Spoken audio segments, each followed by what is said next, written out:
నమస్కారం. దీర్ఘాయుష్కి స్వాగతం.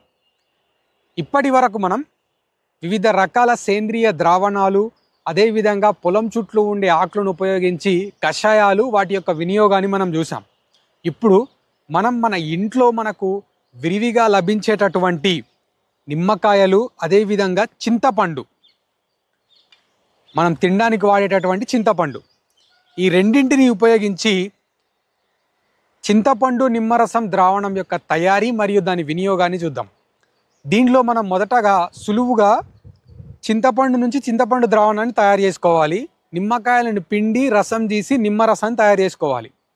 150 ml చింతపండు రసము, 150 ml నిమ్మరసాన్ని తయారు చేసుకోవాలి.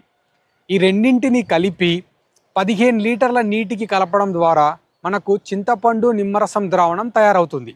తయారైన ద్రావణం లోపల మనకు చింతపండులో ఉండేటటువంటి గింజలు, అదేవిధంగా చింతపండు యొక్క చిన్న చిన్న రెక్కలు, నిమ్మరసంలో ఉండేటటువంటి నిమ్మకాయ విత్తనాలు ఉంటాయి. కాబట్టి ఈ ద్రావణాన్ని వడగట్టి మనం పంటలపైన, పెరటి తోటలో పిచికారీ చేసుకోవచ్చు. ఇది దాసరి పురుగులపై సమర్థవంతంగా పనిచేస్తుంది. అదేవిధంగా మన పెరటి తోటలను కీటకాల నుంచి కాపాడుతుంది. ఇప్పుడు దీని యొక్క తయారీ మరియు వినియోగాన్ని చూద్దాం. ఇప్పుడు మనం పెరటి తోటల్లో వచ్చే దాసరి పురుగు నివారించే నిమ్మరసం మరియు చింతపండు ద్రావణం తయారీ విధానం చూద్దాం.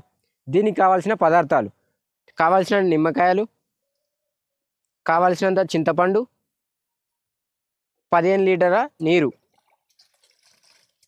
సేకరించుకున్న నిమ్మకాయలు మరియు చింతపండు నుంచి 150 ml రసాన్ని పిండి సేకరించుకోవాలి.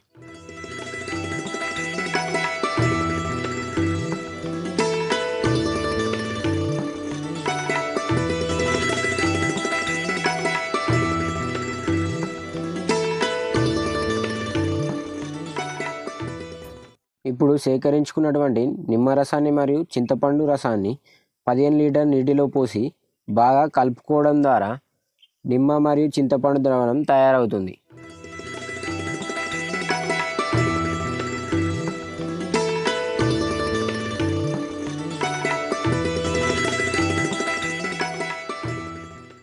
తయారైన ఈ నిమ్మ మరియు చింతపండు ద్రావణాన్ని ఈ విధంగా వడబోసుకొని పెరటి తోటలో పిచికారీ చేసుకోవాలి.